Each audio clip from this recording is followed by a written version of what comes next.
नमस्कार, बहुत स्वागत है आपका यूपी प्राइम में। हाथरस में दरिंदगी की शिकार लड़की के पिता से मुख्यमंत्री योगी आदित्यनाथ ने फोन पर वीडियो कॉल के जरिए बात की है। लड़की के पिता ने मुख्यमंत्री से दोषियों के खिलाफ कड़ी से कड़ी कार्रवाई करने का आग्रह किया। सीएम योगी ने पीड़ित परिवार को भरोसा दिलाया है, दोषियों के खिलाफ कड़ी कार्रवाई की जाएगी। साथ ही सीएम योगी ने कहा है कि सरकार पीड़ित परिवार की हर संभव मदद भी करेगी। सीएम योगी ने पीड़ित परिवार के लिए 25 लाख की आर्थिक मदद देने का ऐलान किया है। साथ ही परिवार के एक सदस्य को कनिष्ठ सहायक पद पर नौकरी और एक सरकारी आवास देने का भी ऐलान किया गया। तो सीएम योगी आदित्यनाथ ने हाथरस के पीड़ित परिवार से बातचीत की है। वीडियो कॉलिंग के जरिए पीड़ित परिवार से बातचीत की। सीएम ने पीड़ित परिवार को हर संभव मदद का ऐलान किया है और कहा है कि दोषियों के खिलाफ सख्त कार्रवाई की जाएगी। यह आश्वासन सीएम योगी आदित्यनाथ ने दिया। सीएम ने प्रशासन को हर संभव मदद के निर्देश दे दिए हैं। पीड़ित परिवार को 25 लाख की आर्थिक मदद का ऐलान किया। परिवार के एक सदस्य को नौकरी का भी ऐलान कर दिया गया है। वहीं एक सरकारी आवास भी परिवार को दिया जाएगा।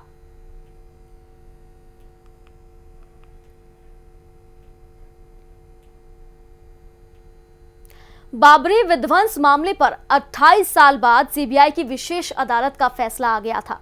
कोर्ट ने सभी आरोपियों को सबूत न होने की बात कहकर बरी कर दिया। वहीं कोर्ट ने यह भी कहा कि बाबरी विध्वंस की घटना पूर्व नियोजित नहीं थी। कोर्ट के इस फैसले का जहां बचाव पक्ष ने स्वागत किया, वहीं all India Muslim personal law board के सदस्य मौलाना खालिद रशीद फिरंगी महली ने भी फैसले का स्वागत किया। लेकिन उन्होंने ये भी कहा कि 1992 में क्या हुआ था सभी जानते हैं।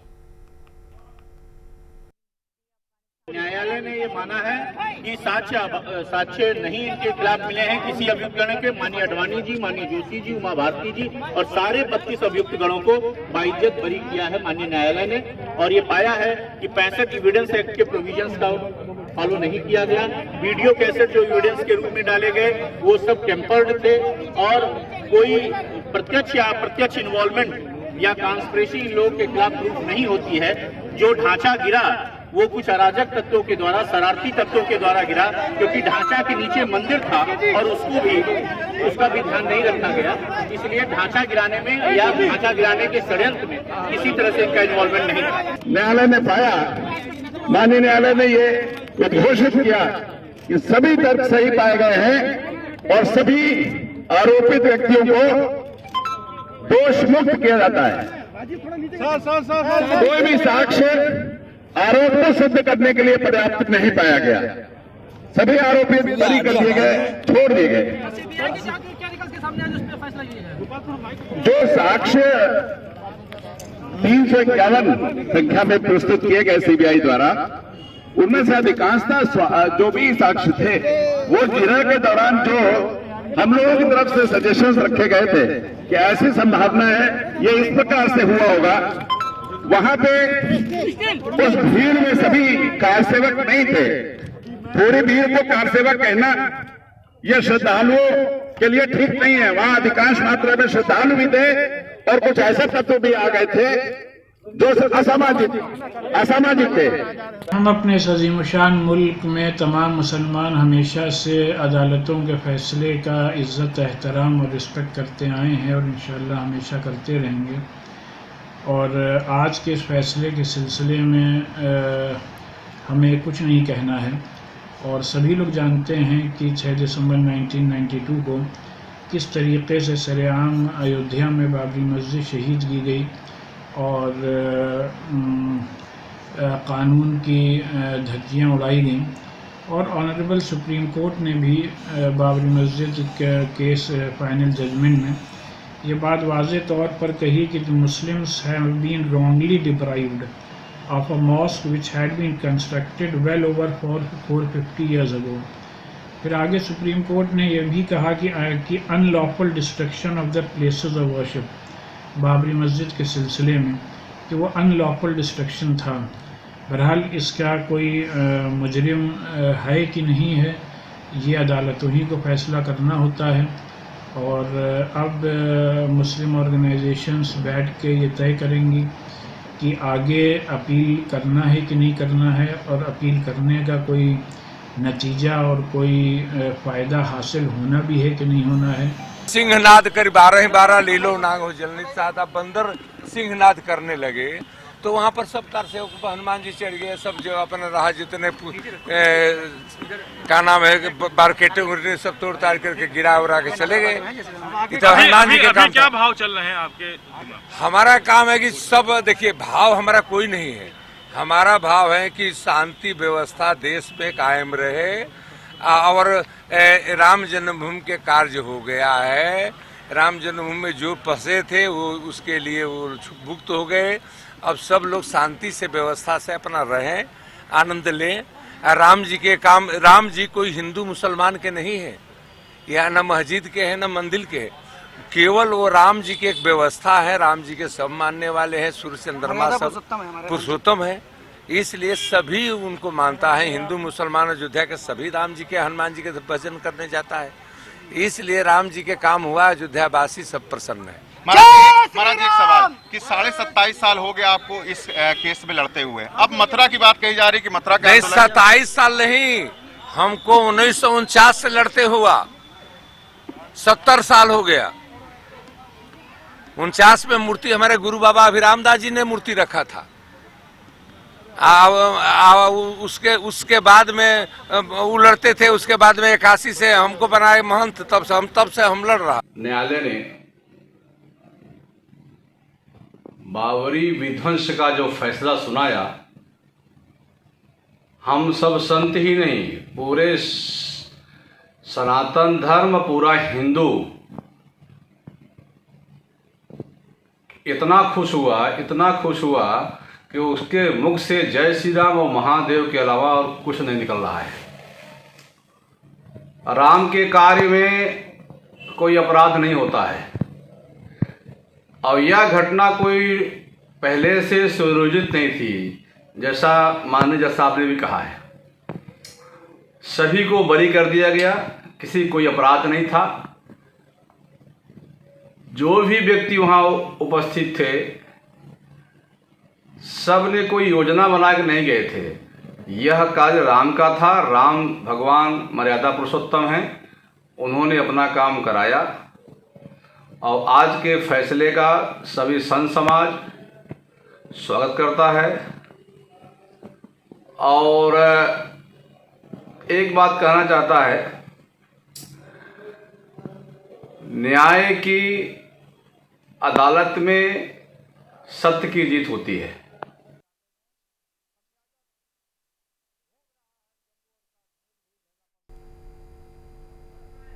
वहीं बचाव पक्ष के दूसरे वकील प्रसाद सिंह अटल से हमारे संवाददाता ने खास बातचीत की, सुनते हैं। सीबीआई की विशेष अदालत का फैसला आ चुका है। हमारे साथ वकील प्रशांत सिंह अटल जी मौजूद हैं, उनसे ही जानने की कोशिश करेंगे आखिर जज ने अपने फैसले में क्या कहा और क्या लोगों को बरी करते हुए क्या कहा। उन्होंने कहा कि जो 65 एविडेंस एक्ट के प्रोविजंस हैं उसका पालन सीबीआई ने नहीं किया। आईओ ने फोटोग्राफ्स खींचे तो फोटोग्राफ्स के साथ तब निगेटिव होते थे, निगेटिव को प्रूफ नहीं कराया। उसके बाद वीडियो रिकॉर्डिंग जो हुई, वीडियो रिकॉर्डिंग भी वो उसमें टेम्परिंग पाई गई। तो इस तरह से ये जो ढांचा गिराया गया, इसमें प्रत्यक्ष अप्रत्यक्ष कोई योगदान इन लोगों का नहीं था। जो अराजक तत्वों के द्वारा ढांचा गिराया गया और कोई एविडेंस इनके इन्वॉल्वमेंट या कॉन्स्पिरेसी का नहीं पाया गया। भीड़ को लेकर क्या कहा गया कि जो भीड़ वहां पर मौजूद थी उनको देखिए, उसमें इंटेलिजेंस की रिपोर्ट थी कि कुछ आतंकवादी, कुछ शरारती तत्व आ सकते हैं। और एक अंजू गुप्ता जी का बयान भी था PW9 का कि एक जो है एक व्यक्ति से पूछा उन्होंने पत्रकार होने के नाते कि आप क्या हैं, तो वो कहने का मैं डकैत हूँ। तो उनका संघ परिवार बीजेपी विश्व हिंदू परिषद से कोई लेना लाना नहीं था। उसको जजमेंट में उन्होंने डेल्ट किया है और कहा है कि ये लोग बालू और पानी से कार सेवा करना चाहते थे। इसका मतलब शस्त्र विहीन कार सेवा करना चाहते थे, कोई योजना नहीं थी। इस फैसले के समय सीबीआई ने क्या कहा? सीबीआई को कोई कहने की आवश्यकता नहीं थी, क्योंकि अगर जजमेंट उस ढंग से होता, अगर सीबीआई को आपत्ति होगी तो हाईकोर्ट जाएगी। पन्ने का पूरा जजमेंट था ये? लंबा जजमेंट है, पन्ना तो मैं नहीं बता सकता, लेकिन 250-300 पन्ने का जजमेंट। आगे क्या कानूनी टेक्निकल चीजें होंगी? कुछ नहीं, सब बाइज्जत बरी हैं और सभी लोग, अगर सीबीआई अपील करना चाहे तो करे। धन्यवाद। बातचीत करने के लिए आप थे प्रशांत सिंह अटल, जो साक्षी महाराज के वकील थे, जो साफ तौर से यही कह रहे थे कि 32 जो आरोपी थे, जो आरोपी बनाए गए थे, उनको बाइज्जत सीबीआई की विशेष अदालत ने बरी कर दिया है। कैमरा पर्सन सौरभ के साथ अंकित श्रीवास्तव, प्राइम न्यूज, लखनऊ। बाबरी विध्वंस मामले पर सीबीआई की विशेष अदालत ने सभी 32 आरोपियों को बरी कर दिया है। इसी मामले को लेकर प्राइम न्यूज ने बचाव पक्ष के वकील विमल कुमार श्रीवास्तव से खास बातचीत की। उन्होंने क्या कुछ कहा, आप सुनिए।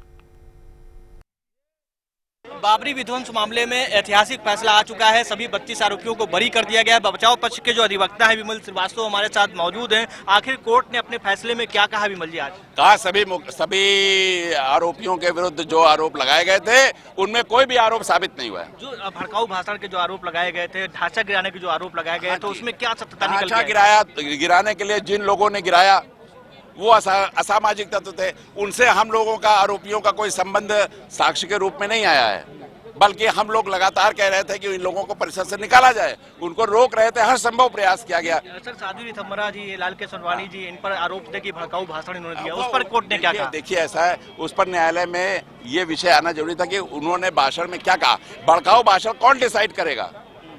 भड़काऊ भाषण विवेचक डिसाइड करेगा?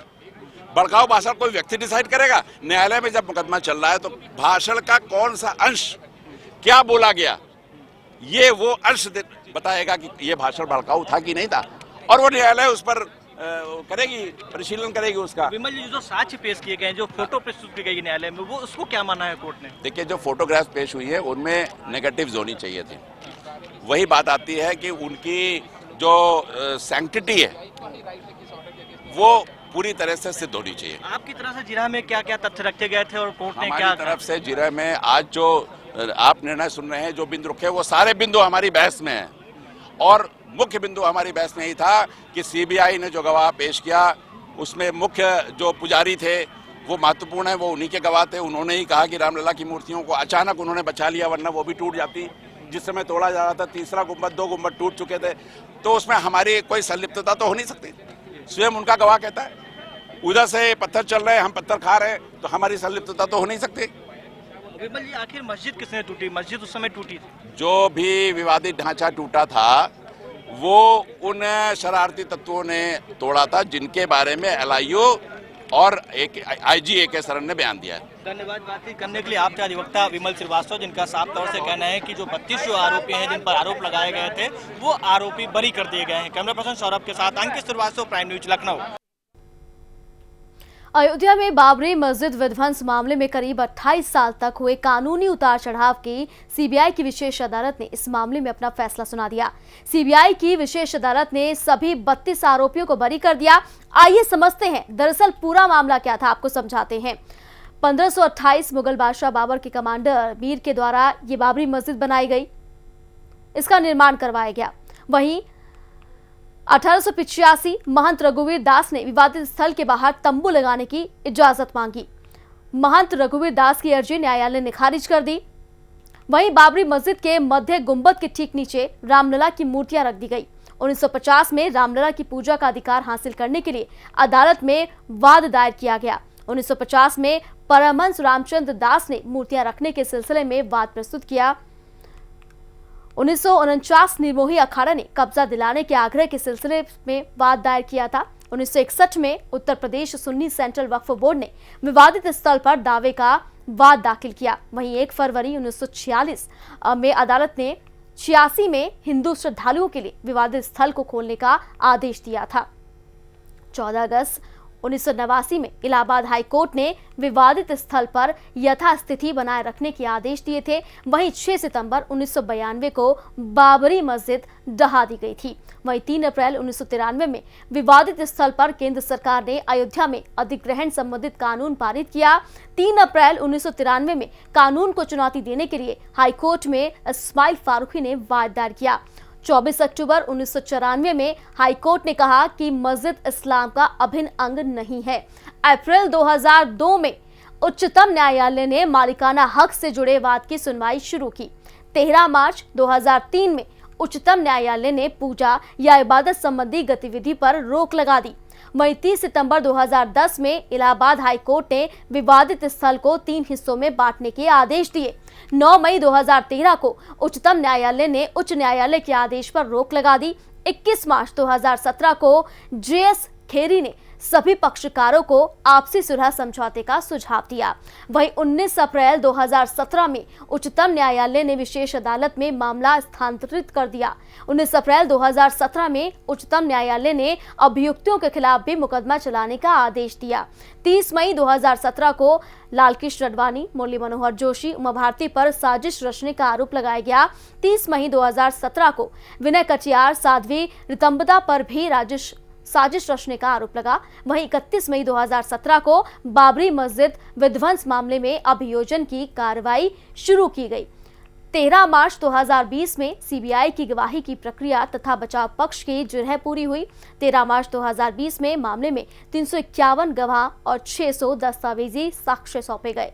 4 जून 2020 को धारा 113 के तहत अभियुक्त के बयान दर्ज हुए। 14 अगस्त 2020 को अदालत ने सीबीआई को लिखित बहस दाखिल करने का आदेश दिया। 31 अगस्त 2020 को सभी अभियुक्तों की ओर से लिखित बहस दाखिल की गई। 1 सितंबर 2020 में दोनों पक्षों की मौखिक बहस पूरी हो गई। 16 सितंबर 2020 को अदालत ने 30 सितंबर को अपना फैसला सुनाने का आदेश जारी किया था। 16 सितंबर 2020 को न्यायाधीश ने अभियुक्तों को अदालत में हाजिर होने के निर्देश दिए। वहीं 30 सितंबर 2020 को विशेष सीबीआई अदालत ने अपना फैसला सुनाया। सभी आरोपी बरी हो गए। तो ये था पूरा मामला। कोरोना को लेकर यूपी सरकार पूरी तरह से अलर्ट है। सीएम योगी प्रदेश में कोरोना कंट्रोल के लिए लगातार एक के बाद एक नए कदम उठा रहे हैं। इसी बीच सीएम योगी ने प्रदेश के कई जिलों में L2 अस्पतालों का उद्घाटन किया। इसी को लेकर एसीएस होम अवनीश अवस्थी और एसीएस स्वास्थ्य अमित मोहन प्रसाद ने प्रेस कॉन्फ्रेंस कर सरकार के जरिए लिए जा रहे फैसलों की जानकारी दी। आज माननीय मुख्यमंत्री जी ने सर्वप्रथम जो है मिर्जापुर, भदोई, शामली, बरेली, अमेठी तथा संत कबीरनगर के 6 L2 कोविड चिकित्सालयों का लोकार्पण किया। मुख्यमंत्री जी ने आज घोषणा भी की, जैसा कि अभी एसीएस हेल्थ बता रहे थे, कि पूरे प्रदेश में 1 करोड़ से अधिक टेस्ट हो गए हैं, जो एक पूरे देश में रिकॉर्ड है। प्रत्येक जनपद में L1 चिकित्सालय की श्रृंखला हो गई है। L2 डेडिकेटेड कोविड चिकित्सालय की स्थापना है और उच्च चिकित्सा संस्थान व मेडिकल कॉलेजेस में L3 कोविड चिकित्सालय के निर्माण को तेजी से कराया जा रहा है। उन्होंने कहा कि प्रदेश सरकार ने कोविड-19 की पॉजिटिविटी दर और मृत्यु दर को नियंत्रित करने में सफलता प्राप्त की है। साथ ही रिकवरी रेट को बेहतर करके आम जनमानस में विश्वास पैदा किया है। मुख्यमंत्री जी ने कहा कि यह सब प्रदेश में टीम वर्क से संभव हुआ है। इस टीम वर्क का ही परिणाम है कि आज 6 नए L2 कोविड चिकित्सालय प्रदेशवासियों को सेवा में समर्पित किए जा रहे हैं। उन्होंने कहा कि पहले प्रदेश में 36 ऐसे जिले थे जहां वेंटिलेटर या HFNC युक्त कोई सुविधा नहीं थी। आज सभी 75 जनपदों में वेंटिलेटर और HFNC की सुविधा उपलब्ध है। मुख्यमंत्री जी ने कहा कि हमारे सामने चुनौतियां थीं। प्रदेश की 24 करोड़ आबादी के कोविड-19 से संक्रमण से बचने के लिए टेस्टिंग क्षमता को विकसित करना था। जिस प्रदेश में टेस्टिंग की कोई क्षमता ही नहीं थी, केवल KGMU में जो है टेस्ट हो सकते थे, वो भी बहुत सीमित संख्या में, अब 1.5 लाख टेस्ट प्रतिदिन प्रदेश में हो रहे हैं और कोविड-19 के हेल्थ इंफ्रास्ट्रक्चर पर राज्य सरकार पूरी गंभीरता बरत रही है। मुख्यमंत्री जी ने वर्चुअल माध्यम से जुड़े जनपदों के जनप्रतिनिधियों और अधिकारियों से अपील की कि हमें हर हाल में संक्रमण को रोकना है, सतर्क रहकर चेन को तोड़ना है और प्रत्येक नागरिक को सुरक्षित रखना है। कोविड-19 के उपचार का सबसे अच्छा तरीका है बचाव और सतर्कता ही इसके बचाव का सबसे बड़ा माध्यम है। सतर्कता के लिए प्रधानमंत्री जी द्वारा दिए गए मूल मंत्र 2 गज की दूरी, मास्क है जरूरी का पालन करना बहुत ही आवश्यक है। L2, L3 कोविड अस्पतालों में वर्चुअल ICU की भी व्यवस्था कर दी गई। इस अवसर पर स्वास्थ्य मंत्री जी भी थे। उन्होंने भी मुख्यमंत्री जी को और प्रदेश के आमजन को गुणवत्तापरक चिकित्सा सुविधाओं के लिए नेतृत्व प्रदान करने के लिए उनको धन्यवाद और बधाई दी। ये जानकारी में देना चाहेंगे कि मिर्जापुर के ट्रॉमा सेंटर को पूर्ण रूप से सुसज्जित कर L2 चिकित्सालय बनाया गया है। इसमें 50 शैय्याएं होंगी और 23 ICU, 18 वेंटिलेटर और 5 HFNC बेड्स होंगे। इस चिकित्सालय में एक निश्चेतक, एक फिजिशियन और 3 MBBS चिकित्सक और 15 अन्य पैरामेडिकल स्टाफ लगाए जाएंगे।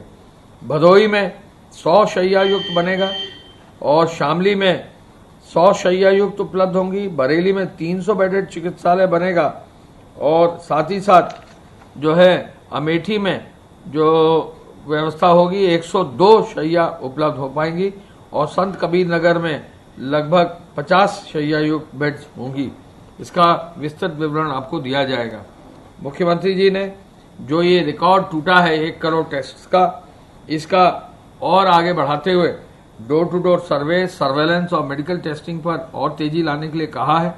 उन्होंने जो है कोरोना से प्रचार के लिए इंटीग्रेटेड कमांड कंट्रोल सेंटर से बेहतर व्यवस्था के लिए निर्देश दिए हैं और integrated command and control centre को पूरी सक्रियता से चलाने का भी निर्देश दिया है। होम आइसोलेशन के मरीजों को संवाद स्थापित करते हुए हेल्पलाइन के माध्यम से उनसे संवाद स्थापित किया जाए। सर्वेलेंस कार्यों को निरंतर मॉनिटरिंग की जाए और किसी भी स्तर पर सर्वेलेंस की गतिविधि में कोई गैप ना हो, कोई कमी ना हो। उन्होंने कोविड अस्पतालों की व्यवस्था को चुस्त दुरुस्त बनाने के निर्देश भी दिए हैं। दवाओं का और ऑक्सीजन की कमी ना हो, यह भी निर्देश दिया है। टेस्ट में से 56,18,118 एंटीजन टेस्ट हुए, 42,18,033 RT-PCR के टेस्ट हुए और 2,62,745 ट्रूनेट के माध्यम से टेस्ट हुए।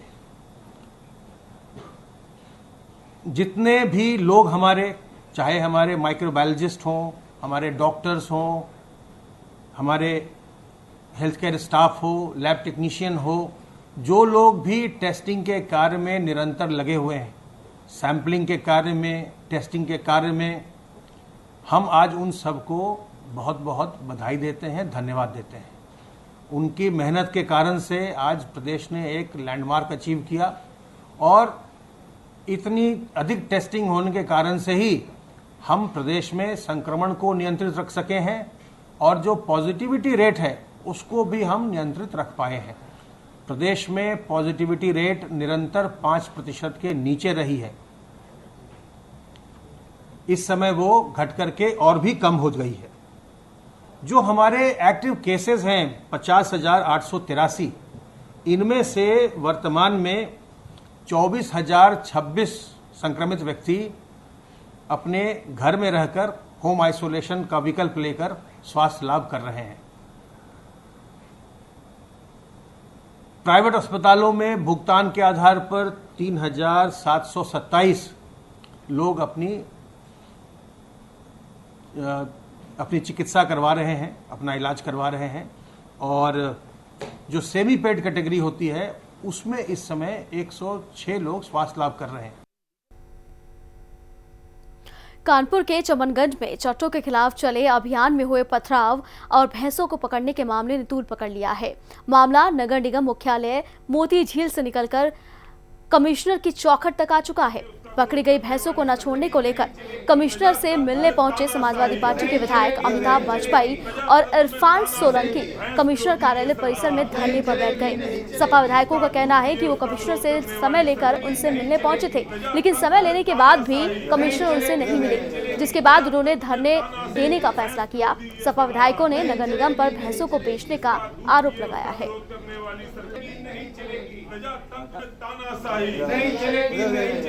प्रजातंत्र में तानाशाही, भैंस विरोधी ये सरकार शहर में कई दिन से चट्टे हटाने के अभियान के तहत केवल भैंसें उठाई जा रही हैं। अगर यूं कहो कि भैंसें उठाई जा रही तो गलत नहीं होगा, क्योंकि कहीं ना कहीं जो उन्नाव में बूचड़ खाने हैं उनसे नगर निगम में किसी अधिकारी की सेटिंग हो गई है कि 1 लाख का माल 25,000 में दिला देंगे, तो वो भैंसें उठा रहे हैं। गाय छोड़ देते हैं और भैंस नीलाम करते हैं। दूध तो गाय और भैंस का एक जैसा है, पीते तो भैंस का दूध हो, लेकिन भैंस की बोटी कटवाने को तैयार हो और गाय को छोड़ देते क्योंकि गाय कट नहीं सकती। और चट्टे हटाने के हम पक्ष में हैं, हम लोग चट्टे हटाना चाहते हैं। इस बात को लेकर हम लोग कमिश्नर के पास आए थे इस उम्मीद से कि कानपुर विकास प्राधिकरण नगर निगम और जिला प्रशासन तीनों कमिश्नर के अधीन है। तो कमिश्नर से ये निवेदन किया जाएगा कि तीनों कमेटी बना के चट्टे हटाने की योजना बनावे। हमीरपुर के मौदाहा कोतवाली क्षेत्र के हैदरगंज में गैस रिसाव के बाद घर में आग लग गई। इस दौरान सिलेंडर में विस्फोट हो गया, जिससे इलाके में हड़कंप मच गया। वहीं ग्रामीणों ने कड़ी मशक्कत के बाद आग पर काबू पाया। इस दौरान घर में रखा सारा सामान जलकर राख हो गया। हमीरपुर की तस्वीरें आप देख रहे हैं, जहां पर गैस सिलेंडर फटने से भीषण आग लग गई। घर में रखा सारा सामान जलकर राख हो गया। ग्रामीणों ने कड़ी मशक्कत के बाद आग पर काबू पाया। गनीमत ये रही कि इस वक्त घर में कोई मौजूद नहीं था। तो हमीरपुर की तस्वीरें आप देख रहे हैं, जहां पर गैस सिलेंडर फटने से घर में भीषण आग लग गई और देखते ही देखते पूरा घर जलकर राख हो गया। और इसी के साथ यूपी प्राइम में फिलहाल के लिए इतना ही। देश और दुनिया की तमाम बड़ी खबरों के लिए आप देखते रहिए प्राइम न्यूज।